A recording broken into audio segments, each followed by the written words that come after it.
Hold on, I forgot to put my microphones on my Bluetooth. We turn that on and should be connected now. We're all connected. All right. Whoops, let me close that. Don't need that. Hey, nobody's home and the pumps are going off. I fixed the problem with the pump, by the way. Fixed where I got a haircut. Don't look so crazy anymore. All right. This video will be a pretty quick video for me anyway. Um, all credit to Wackadoodle Samoan, Matt. He found something I was watching. He made 3 videos. You got to go watch them. I'll wait. Oh, you guys can put this on pause and go watch it. Amazing. And he touches on a subject that we kind of all swept under the rug because while Kaduri and Shoshani were correct, there would be this war, and the two Benjamins would win, and ultimately one would go away and the other one would set up. There's another little part, and that other little part was, and the Sabbath after the Messiah, Hamashiach, Jesus, will return. And we kind of brushed it under the rug because the Sabbath after passed. Or did it? I about fell out of my chair. When he made his video, I realized that uh, he wasn't talking about a weekly Sabbath. We thought it was next Saturday or possibly the new year of the next year. He wasn't talking about that. He was talking about the end of the 49-year Shemitah cycle. That's the Sabbath after, and I'm going to show that to you right now. Let me remember to share. Got to be a sharer. Let me move my picture up out of the way here. And let's get the pictures up. Now, this is Matt's. This is a screenshot of, let me enlarge this. This is a screenshot. I hope you can see it. It's probably blurry. It is for me anyway. Makes me want to put my glasses on, even though that won't help because it's blurry. Let me see if I can, let me see if I can do this real quick. Hold on a second. Let me minimize this. Let me bring this up. Okay. This is his picture. I've had this for years and not understood. I don't know how to enlarge this thing. Is it here? Yeah, it's here. Let me enlarge this as well. There we go. Now this is Matt's picture. Whoops, wrong side. Okay. And it's blurrier. That makes no sense. All right, let me get out of this. Let me close this. Let me go back to Matt's picture right here. It's not quite as blurry. And let me enlarge that screen. There we go. This is the Kaduri prophecy. It was given in 1979, 40 years, just 40 years prior to when the event actually transpired. And we read this and we're like, well, he was half right. He got this part right. But the Sabbath after didn't happen, or did it? On the eve of the year 5780, which is the year 2020. Now remember, the years don't actually change over until I say March 16th, March 17th, March 16th, the sunset.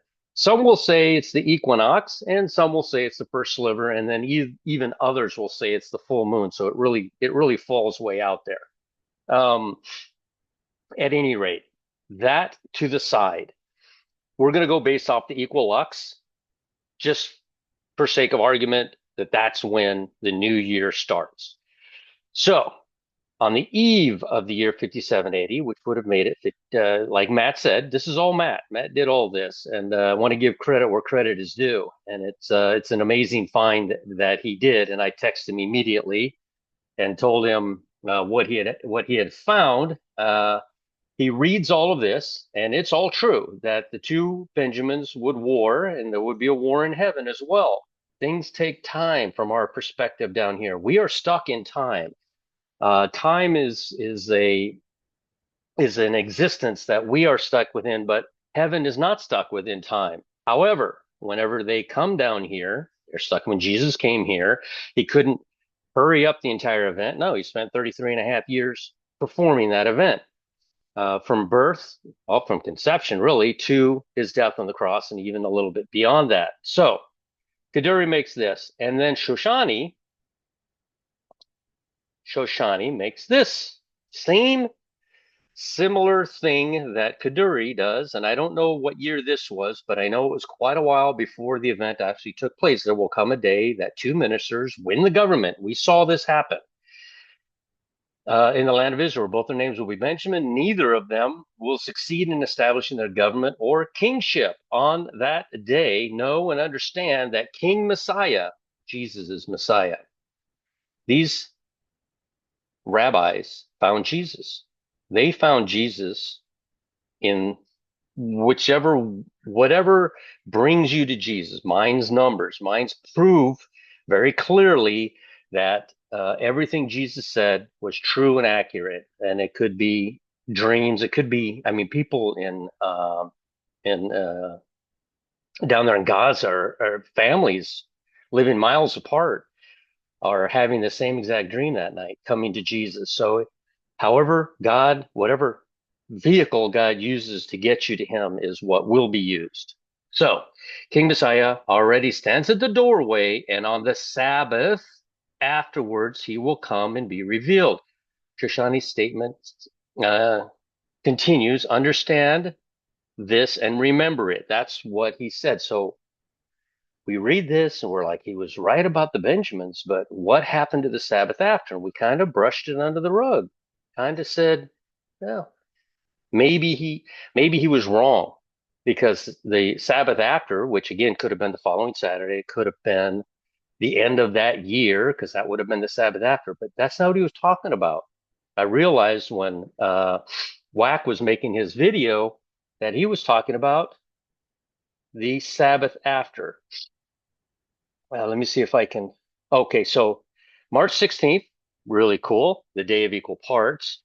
Uh, the two Benjamins, 5780. March 16th would have actually been 5779. And then it fell on December 22nd. Now, December 22nd came up in some of the math I was doing, and I didn't write it down, and I have to go back and try to find it. But December 22nd kept popping up, and it really didn't mean anything to me. I was like, I don't know why this keeps popping up. I do relationship between dates and how they are symmetrical to each other and how they function. And so that date kept coming up. I'm going to have to go back and find out why that date kept coming up. And at any rate, I don't know maybe I get out of here. Oh, there we go. Let me get to this and show you really quick what Matt found, which is absolutely incredible. All right. Right here. This is where the war began in heaven, and it began with the two Benjamins. 5780 is what they wrote, but it was happening here, which they would have called the year too soon. Remember, they call it in September. It actually doesn't happen until here, which is March 17th. So March 16th would have still been 2029 and 5779. This is the year that he gave the prophecy. 40 years later brings us to now. Now, remember, he did this in, I forget, 40 years early. What was it? I'll have to go back and look at the picture, but it was 40 years ago. I showed you that. And here we are. But the Sabbath after has nothing to do with any of this. It has to do with this. This is the Schmita year. This is the year, the seventh year, the land is supposed to rest. This is the year of Sabbaths. It happens every 7 years, and every 49 years we go through, it starts here, we go through the entire year, the 49th year, which ends on March 16th at sunset, and then comes over here. Now we call it 2025 in January. They call it 2025 or 5785 in September. They're all wrong. It starts on March 16th at sunset. Or if you want to use the equinox, March 20th. That's a hill I'm not going to die on. However, the math is all pointing to this correct year. Every date that I've ever seen falls after March 16th. So March 16th is the earliest. I think that any of these things could happen. So excitingly enough, Kaduri's prophecy is not half right. Shoshoni's prophecy is not half right. It's 100% correct if we see a rapture event by March 16th of 2025. How did he know about the two Benjamins 40 years in advance? They would both be named Benjamin, and he knew that it would happen in this year, in the year of 5780, the year of correction. This is the year of correction. This is the year that we're going to see the 49th year Shemitah cycle and go into the 50th year Jubilee, which begins the first year of the next 49-year Jubilee cycle. 50 years. This is the 50th year. It takes all year. I've said that as well, that it looks to me like the rapture should occur over here on March 16th, just at sunset in Israel. That's what it looks like to me mathematically. But we have to take into account that the entire year is a Jubilee year. I have had a few emails, and I appreciate them all. They're fantastic, telling me, well, he can't rapture in a Jubilee year.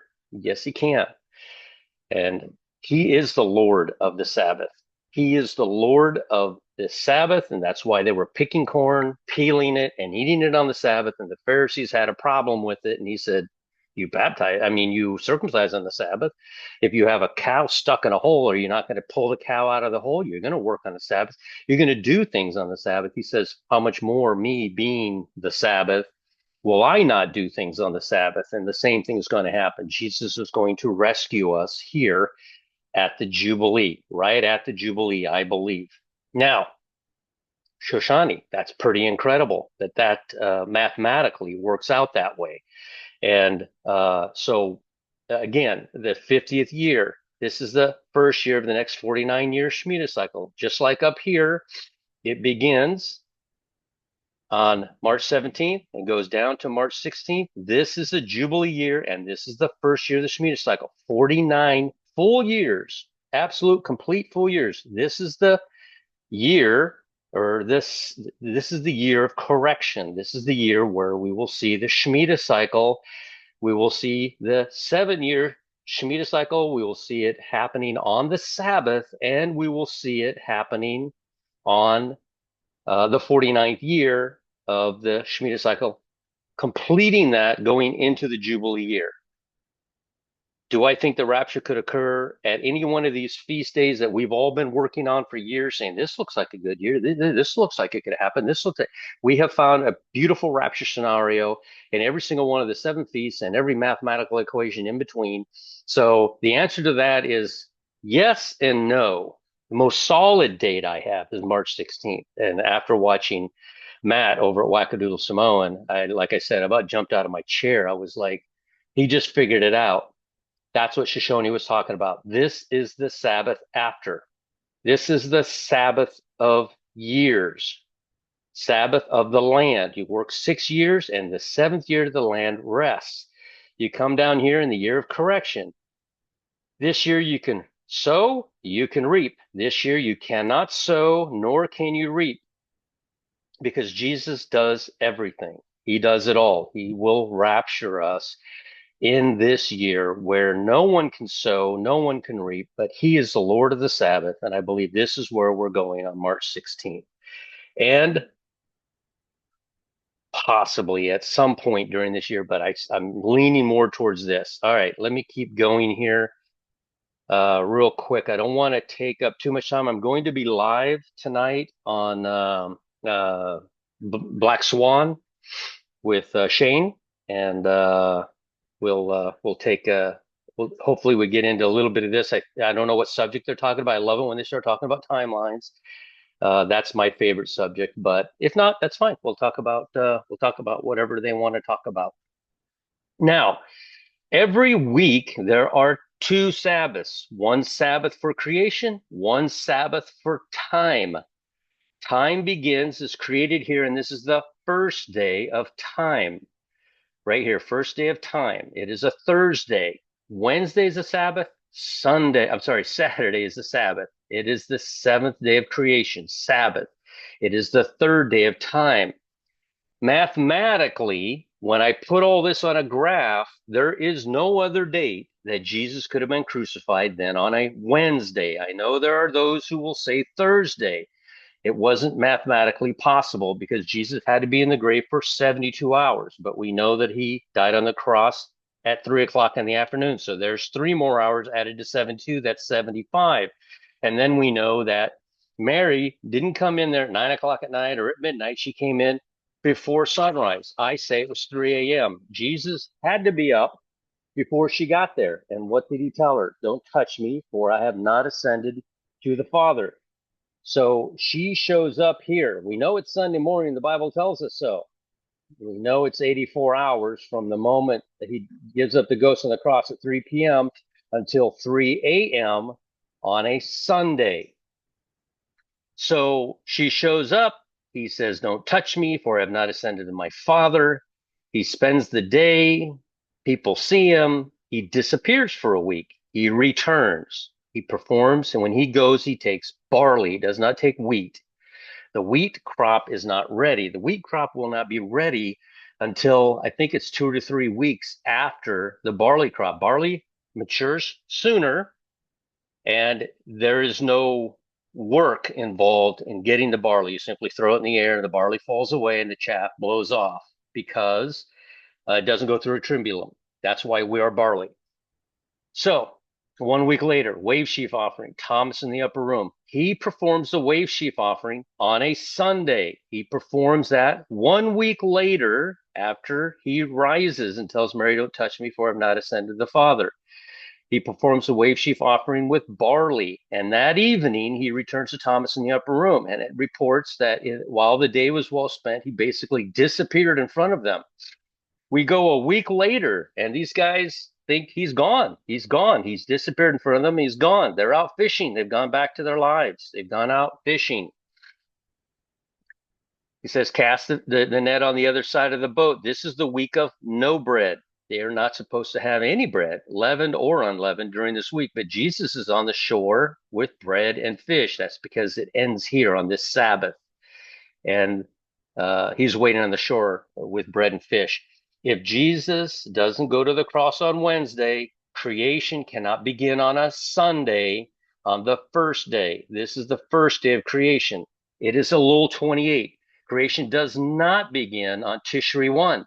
If it does, Jesus does not go to the cross on a Wednesday, on a Thursday, on a Friday, whatever day you want to choose. You're going to be 4 days off from the day he actually went to the cross, which is a Wednesday. Mathematically, just math.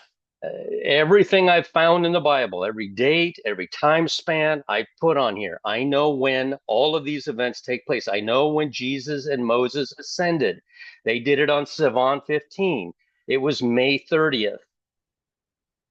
7 days later is the first Pentecost. This is Moses in the clouds. He's coming down. Remember, Moses rises or goes up into the mountain the same day Jesus ascends. It's Shavuot. He stays up there for 7 days. He goes up, he comes back down, he goes up, he comes back down, and then he goes up and he stays up there in a cloud. He is marrying God, Jesus, marrying God, and he has a shroud over his face or a veil over him.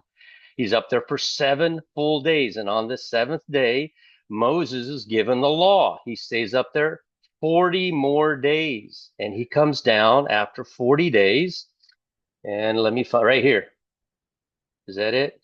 No, that's not it. It's 40 days. Well, 40 days would be 127. Where's 127? Did I do that right? Should be 127. I've got on here, throws the tablets down. Dove does not return. Sorry about this. I wasn't expecting to talk about this. 127. That's it's not 127. Maybe it's a part of it. There it is, tablets. I missed it right there. So 122. So it is a part of those 7 days. So it is a Sabbath. It is he throws down the tablets. It's also the year that Aaron, or the date that Aaron dies. It's the first of all. And then we go a week later. We have the Pentecost on June 5th, and then the second Pentecost of wheat is on the 9th of Av. And then on the 10th of Av is when the David. At any rate, we can go through this mathematically and clearly see that Jesus went to the cross on a Wednesday. Creation began on a Sunday, which had to be September the 11th, not Tishri 1, because if it had been Tishri 1, I'd like to see anybody put this on a graph like this and show me how Jesus went to the cross on a Wednesday or Thursday or Friday if creation didn't begin on Elul 28. It wouldn't happen. It just won't happen. There are two Sabbaths, again, every week. There is a Saturday Sabbath for the creation, and there is a Wednesday Sabbath, which is the seventh day of time. All right, let me see. What do I have back here? That's the original timeline. And that's this. Jesus, yeah, Jesus is the Sabbath of the Schmita and the Jubilee and the weekly Sabbath. He is the Sabbath of all. That's why they were able to pull corn, because they were with Jesus. He's the one that I believe will pull us out of here on the last day, March 16th. All right. Now, I found another thing. Somebody sent me an email. I don't want to name her, but she's awesome and she has a wonderful channel. The only thing I disagree with her on, well, I agree with her, but I think she's missing a point. The Jubilee, she said the Jubilee has to come to the end of the tribulation. So what she said she does is she counts backwards, and that's fine. We can do that. 123 Jubilees is how many Jubilees you get. I know we say it's 120 Jubilees because, 120 for man, but there's two different mathematical equations God is talking about. He's talking about 6,000 years, which turns out to be 6,035 because you have 2032 plus these 3 years here. It's 2035, and that's 6,035 years. But when I found all of this out, 70 Schmita cycles, they landed here. Now, when you add all of these up together, 53, 17, and 53, you come up with 123 Jubilee cycles from creation to rapture, right around in here, March the 16th or March the 26th. But I've been saying it for years that there are two Jubilees running in tandem. They're running side by side. They are 7 years apart, exactly one Shemitah cycle apart. This one began when Adam sinned after 7 years. He was in the garden for these 7 years, mirror these 7 years. It's the same 7 years. These 7 years are 7 years of good. They're with God. Remember, Adam and God are there. They're naming the animals. It's a love affair. He's created it. He's just in love with Adam. Adam's there for 7 full years. Everything's fantastic, perfect in the garden. Eve, all of them are together. Not quite sure why God felt like Adam needed a helpmate since he had God right there with him, but he did, and so he creates a woman. Now, 7 years of good, and we have to duplicate that with 7 years of bad. Mathematically, there's this extra 6 months. I'm telling you, this 6 months, it's 7 years and 6 months. It's math. It's not something I want to have happen. I'm not trying to make the rapture happen in March and it's going to happen in September right here on the Day of Atonement. It's just the math. All this math, that's how it works out. When you do this 70 Jubilee cycles of 49, you wind up here where Joshua crossed over into the promised land. From what I can tell from all the math that I've done, Jesus was neither born in a Jubilee year, Jesus was not baptized in a Jubilee year, and neither did Jesus go to the cross in a Jubilee year.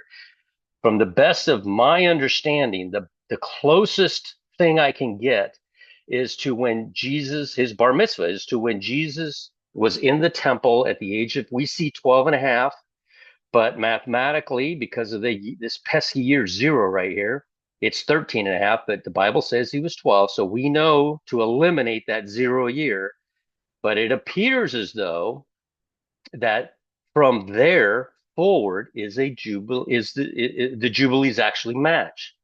So the Jubilee year would have been when Jesus was in the temple. That's the closest I can get to Jesus in the temple at the age of 12. 12 and a half, you're still 12. So, and he was in there at Passover. So he would have been 12 and a half because he was born on September 30th. So it would have been exactly to the day 12 and a half, 12 years, 12 and a half years old. So that would have been when he became a man, right? Now, mathematically, from the fall of Adam, 123 Jubilee cycles brings us back here to September 24th, 2032. I did some simple math, noticing that if I count backwards from the end of the tribulation, and what a lot of researchers will say, that is that Paul was stopped on the Damascus Road about 2 to 3 years after Jesus went to the cross. And that date comes up to the day he was stopped on the Damascus Road, the Day of Atonement in 32 AD. Jesus went to the cross in 30 AD. Mathematically, he could not, I will repeat this till I'm blue in the face, he could not go to the cross in 32 AD. I know everybody wants to do simple math and just go 32 AD is 2032 minus 7 years, 2025. That's a nice, neat little bow, but it's not quite that simple. I wish it were, but it's not. 32 AD. Again, we proved all this through the Jubilee cycles, but then we have this other comment. It's not the same. Everybody conflates them together. A day is like 1,000 years, 1,000 years like a day is not saying that 120 years I will strive with man. It's 123-year Jubilee cycles, and it's not exactly 6,000 years, 6,035. And then we have to take, and I'll tell you, I did all this math first, and then I was struggling with this 6,000 years. I said, it doesn't make sense if Jesus begins his ministry and the Jubilee begins in 26 AD. We're not going to see a rapture until 2026. It just doesn't work mathematically with the Jubilee cycle. And then I heard a brother, Ivan S28, I think is his YouTube, talk about the days that Noah spent on the ark, 110 plus those 6 months. So I took, that's 550, it's 555 exclusive, 557 inclusive. So I took the middle ground, 556, and I did the math. And sure enough, it lands perfectly on March 16th. Nissan 1, which would have been the last day of 2025 AD at sunset, and you would count forward exactly 2,000 years, and you will land here on 2025, March 16th, Nissan 1, perfectly 2,000 years. These 7.5 years mirror Adam's 7 years. This extra 6 months mirrors this 6 months that God moved time from September to January. After a while, when you start like this 123, I didn't know. I just did this 5 minutes ago. I didn't know from when Adam fell and was kicked out of the garden. If you go 123 Jubilee cycles, you land right back over here. As a matter of fact, it's October the 31st. You come over here, and it actually lands over here right around the 1,290 day mark and the 1,335 day mark of December the 8th. And I have to go back and find that December 22nd. That kept popping up, and I didn't know what it meant. I always write those things down, and then because the numbers come up, and then later on, God presents it to me, and I'm like, oh, there it is. And I did not know that on December the 22nd, Matt would have found that. So it's pretty cool. I was working on this, the 7 planets that lined up didn't line up in a straight line. They lined up in a bow. And what comes to my mind, and what comes to a lot of your minds as you think about that, is the breaking the bow of, was it Ephraim? I forget the name of Iran before, but breaking that bow. What do you suppose was going on? And I think this is probably what we're going to talk about tonight on Black Swan. What do you suppose was going on with that meeting with Zelensky and Trump and Vance? The world is a stage. Russia wants us to get out of that situation. So Trump goes, well, I'll take all your mineral rights, and I'm still not guaranteeing you anything. I'm just going to take all your mineral rights because you owe me $350 billion, and we'll go in there and mine, and that'll basically put a hold on whatever it is Russia wants to do because our people will be in there mining, and Russia certainly isn't going to harm our people, or else that will cause a world war. We don't want a war, but we also don't want you to harm our people. He just like Gaza, he even made they even made an AI thing about it. He goes overboard, so people are like, well, I don't want Israel to have it, but the last thing I want is Trump to have it. So Trump does this thing with the mineral rights, knowing that Zelensky's not going to sign it, knowing that that's why Russia's going in there in the first place. We think Russia wants with Ukraine. They have all these mineral deposits. That's what they want. It's all about the money. People don't do that unless there's money there. So that's why Russia wants it. So basically, they put on this whole stage. I'm pissed off at Zelensky, and it's nothing but a big stage. But what does it do? On February the 28th, which on my timeline shows it to be Purim, what happens? He breaks the bow of Elam. That's the planets lining up. On that day, when Zelensky was kicked out of the White House in this huge show, what Trump just said is Russia, you can have the minerals. I don't want my 350 million back, but you're going to step aside as we go into Iran and just level that place because we can't allow them to continue the way they are. That's what happened. This is a big show. All right, let me see where I'm at. And I got this off of God's Roadmap to the End. January the 11th, you will recall, was the center stage to all of these. And I think you could actually move this one to up here and it would, or this one up to here, it would cause a similar thing because we've seen this before with Ken Potter and his channel where he had one heck of a lineup and the way he presented, boom, boom, boom. It was so cool. But this again lines up for here. On March 29th, at sunset begins the Last Supper. The Last Supper, yes, began at sunset because it became March 30th. He has the Last Supper. It is now the 14th. He has the Last Supper with the apostles. That night, he's out praying. They can't stay awake. They're tired. They're food coma. They're falling asleep and they couldn't stay awake. And then finally, the soldiers take him. He's judged, tried, blah, blah, blah. By 3 o'clock in the afternoon, he's dead on the cross. It is March the 30th. We are going to see an eclipse this night. So this is what we are going to see next, March 14th. March 14th for me is the day that Lazarus fell ill and the day that Mary and Martha sent two messengers. It took them 2 days to get to Jesus. Will we see something huge here and it take 2 days for the rapture event to occur on March the 16th? I don't know, but it's very striking that it's landing 2 days prior to the last Sabbath that Kaduri talked about, and March 29th at sunset, becoming March 30th, the day that Jesus went to the cross. All right, what is this? Oh, this is the Bible verse, Jeremiah 49:35, which means to destroy the military strength of the ancient nation of Elam.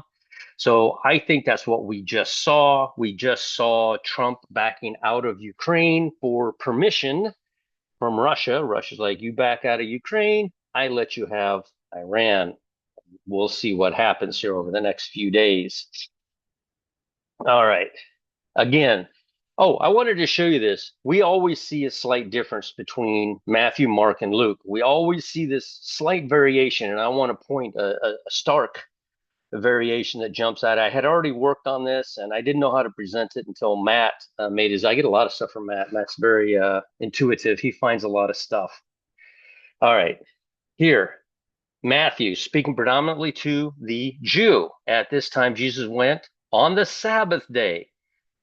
Upon the Sabbath day. Remember, they were plucking ears of corn to eat, and the Pharisees had a problem with it because they were working on the Sabbath and they shouldn't have been. Shame on them. We're all about the law, you know.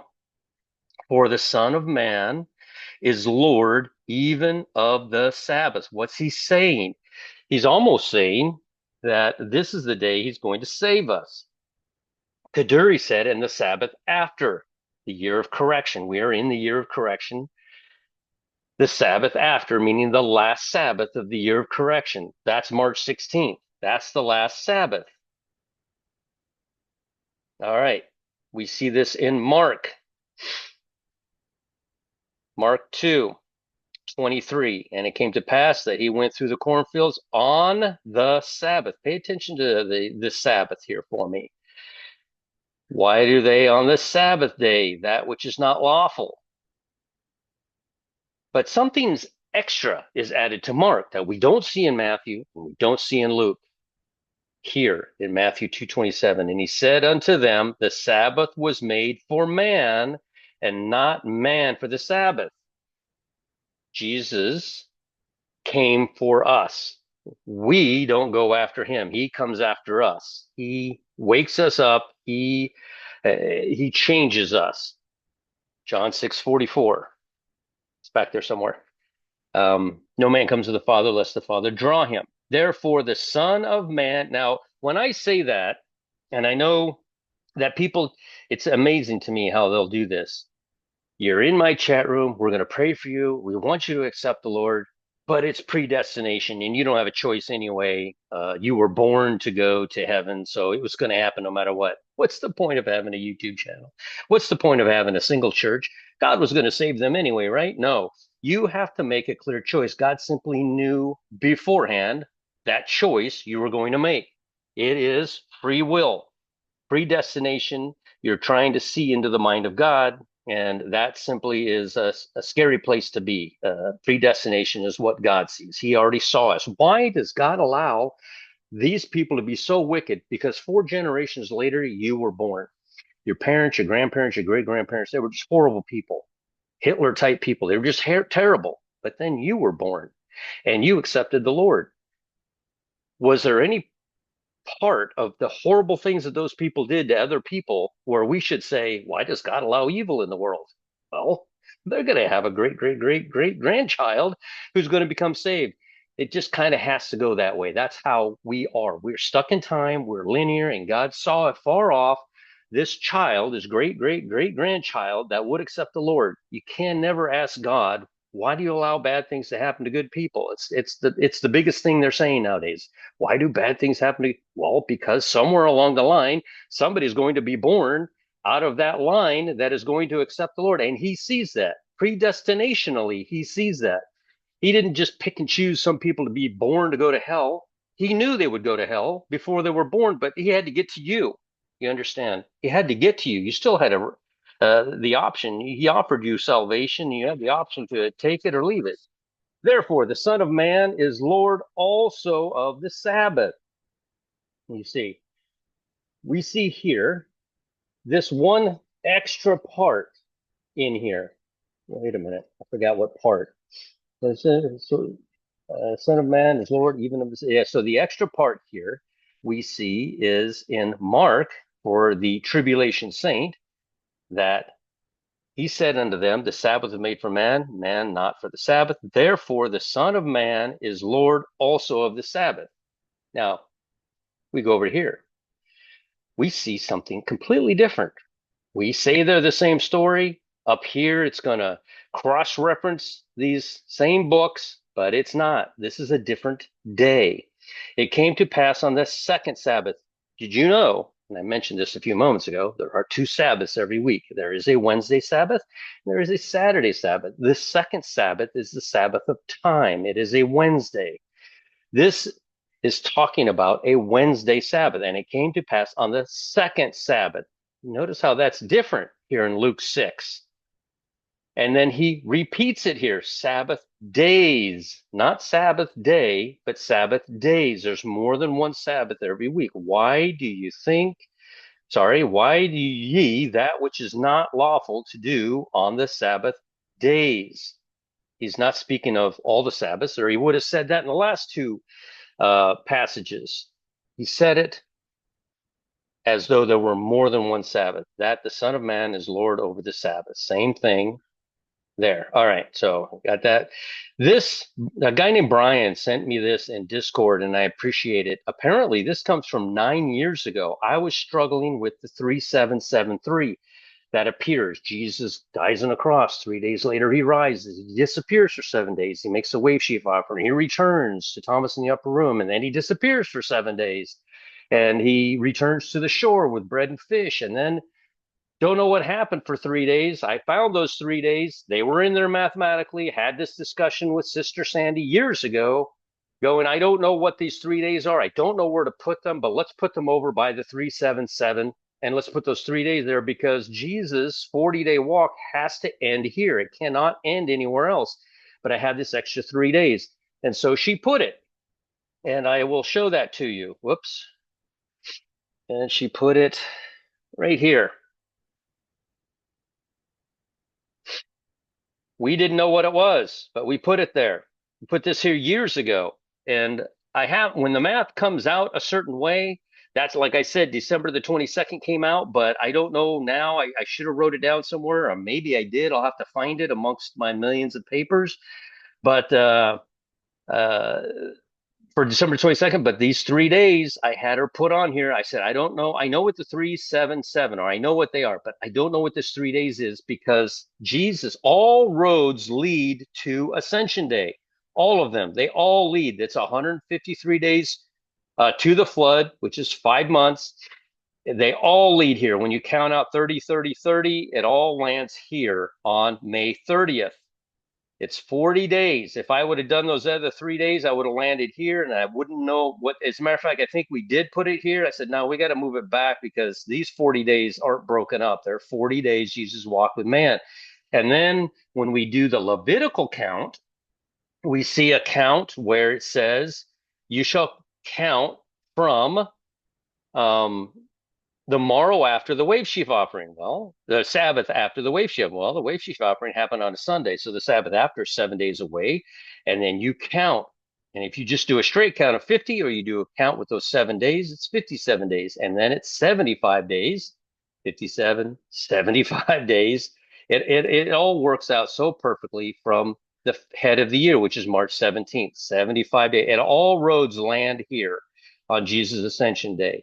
And then 1 week later is Pentecost. Pentecost and Shavuot are not the same day. This is a different count right here. This 7, I actually should have put down here because it says, and the Sabbath after, which would take us to the Pentecost, which lands on June 5th.